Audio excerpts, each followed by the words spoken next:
Indian ഉൽപ്പന്നങ്ങൾക്ക് ചുമത്തിയ പകരച്ചുങ്കം 25-ൽ നിന്ന് 18% കുറച്ച് US. പ്രധാനമന്ത്രി നരേന്ദ്രമോദിയുമായി ഫോണിൽ സംസാരിച്ചതിന് പിന്നാലെ US പ്രസിഡന്റ് ഡൊണാൾഡ് ട്രംപാണ് ഇക്കാര്യം പ്രഖ്യാപിച്ചത്. ഇളവ് മോദി സ്വാഗതം ചെയ്തു. മോദിയുമായുള്ള സൗഹൃദവും ബഹുമാനവും കണക്കിലെടുത്താണ് തീരുമാനമെന്നും ഇന്ത്യ US വ്യാപാര കരാറിന് ധാരണയായെന്നും ട്രംപ് അറിയിച്ചു. റഷ്യൻ എണ്ണയുടെ പേരിൽ ചുമത്തിയ 25% അധിക തീരുവയും നീക്കുമെന്ന് വൈറ്റ് ഹൌസ് അധികൃതർ പറഞ്ഞു. അതേസമയം ഇന്ത്യ റഷ്യൻ എണ്ണ വാങ്ങുന്നത് നിർത്തുമെന്ന ട്രംപിന്റെ അവകാശവാദത്തോട് പ്രധാനമന്ത്രി പ്രതികരിച്ചിട്ടില്ല.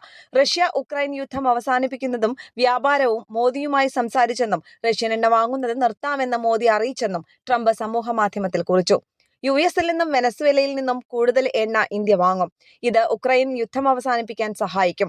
കൂടുതൽ അമേരിക്കൻ ഉൽപ്പന്നങ്ങൾ ഇന്ത്യ വാങ്ങുമെന്നും ട്രംപ് അവകാശപ്പെട്ടു. 50% തീരുവയാണ് US-ൽ ഇറക്കുമതി ചെയ്യുന്ന ഇന്ത്യൻ ഉൽപ്പന്നങ്ങൾക്ക് മേൽ ചുമത്തിയിരുന്നത്. ഇന്ത്യ റഷ്യൻ എണ്ണ വാങ്ങുന്നത് കുറച്ചെന്ന് US നേരത്തെയും അവകാശപ്പെട്ടിരുന്നെങ്കിലും ഔദ്യോഗികമായി സ്ഥിരീകരിച്ചിട്ടില്ല.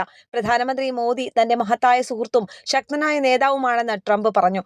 ഇന്ത്യയുമായുള്ള ബന്ധം കൂടുതൽ ശക്തമാക്കും. താനും മോദിയും ലക്ഷ്യങ്ങൾ കൃത്യമായി കൈവരിക്കുന്നവരാണെന്നും കൂട്ടിച്ചേർത്തു. ആഗോള സമാധാനത്തിനും സ്ഥിരതയ്ക്കും ട്രംപിന്റെ നേതൃത്വം നിർണായകമാണെന്ന് മോദി എക്സിൽ കുറിച്ചു. സമാധാനത്തിനായുള്ള ട്രംപിന്റെ ശ്രമങ്ങളെ ഇന്ത്യ പിന്തുണയ്ക്കുമെന്നും പങ്കാളിത്തത്തെ കൂടുതൽ ഉയരങ്ങളിലേക്ക് എത്തിക്കുമെന്നും പറഞ്ഞു. ഇന്റർനാഷണൽ ഡെസ്ക്, കേരള പ്രണാമം.